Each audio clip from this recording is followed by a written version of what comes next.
So now that we have some idea how to go about the shell method, let's go ahead and take a look at a couple of examples. So let's use the shell method to find the volume of a solid generated by revolving the region y equals 1 minus x about the y-axis.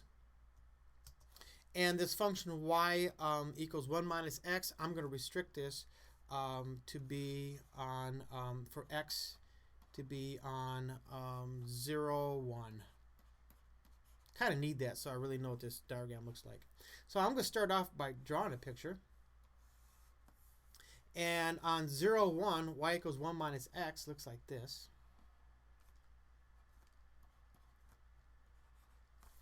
And I want to revolve this thing about the y-axis. Well, if I'm revolving it about the y-axis, when I'm done, it's going to look like this. And I'm looking for the volume of the solid.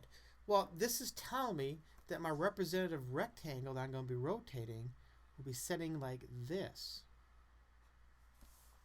Okay, so what's the height? Well, the height is this function. So the height is going to be equal to 1 minus x. And p, the center of this, to the axis of revolution, that's just going to be x. So this is a case where I have h of x and p of x. So the volume is going to be 2 pi times the integral from 0 to 1 of p of x, which is x, times h of x, which is 1 minus x dx. Now it's simply a matter of doing the integral. So I would rewrite this as 2 pi times the integral from 0 to 1 of x minus x squared dx, which is, of course, 2 pi times x squared over 2 minus x cubed over 3, evaluated from 0 to 1. I like that 0 because everything's going to be 0 when I evaluate it. So this is just going to be 2 pi times 1/2 minus 1/3,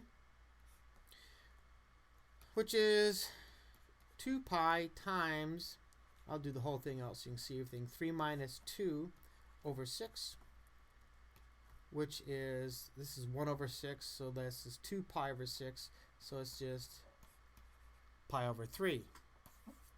So the volume of this thing, when I revolve it about the y-axis, is going to be pi over 3 cubic something, whatever the units actually are.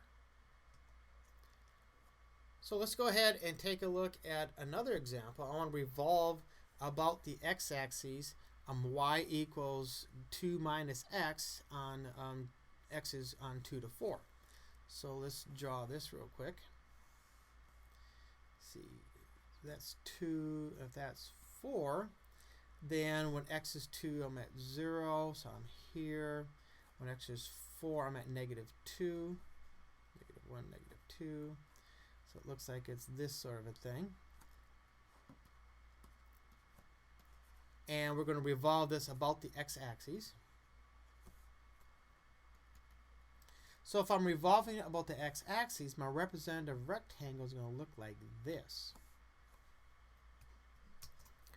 So I'm going to start off with h. What is the function that describes the height of this rectangle? Well, I'm going to subtract these two in this direction, not this direction. I'm in this direction, so that's telling me I need to make this a function of y. So if y equals 2 minus x, that would imply that x equals 2 minus y. So this height is going to be a function of y, and that's going to be 4 minus 2 minus y. So that's the difference between here and here, which gives me 4 minus 2 plus y, which is simply 2 plus y. So that's the height. Now this distance between or from the center of this representative rectangle to the axis of revolution, that is simply -y. So I'm going to end up with a volume that looks like 2 pi times the integral from, where am I going here? Down here is -2. So I'm going to be going from -2 to 0 of, let's see, negative y. I never did call that. That is p of y. I should have labeled that. Negative y times h of y, which is 2 plus y dy. So do a little simplification. I'm going to have 2 pi times the integral -2 to 0 of -2y minus y squared dy.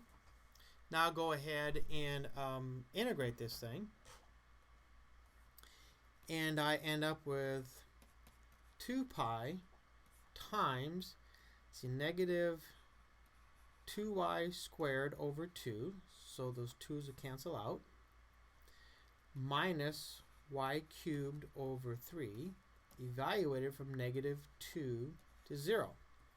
So I'm going to rewrite that one more time just to clean it up a little bit. So it'll be 2 pi times negative y squared minus y cubed over 3 from -2 to 0. Now at 0 it all goes away.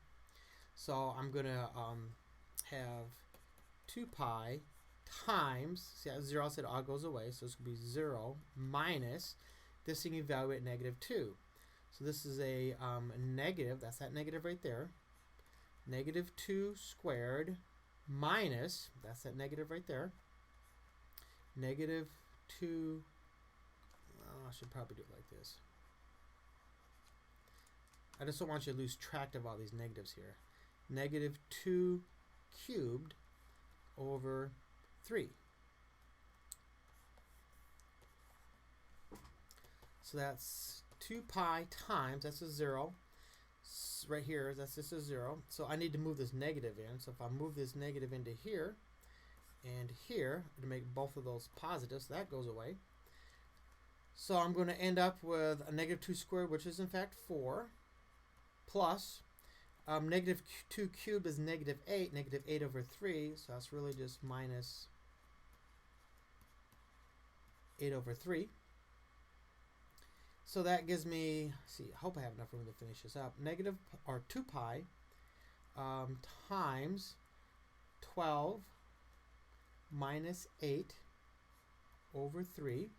So that's 4 over 3. 2 times 4 is 8, so this is just 8 pi over 3. So that's the volume when I rotate this thing or revolve this thing about the x-axis, and I get this thing that looks kind of like that.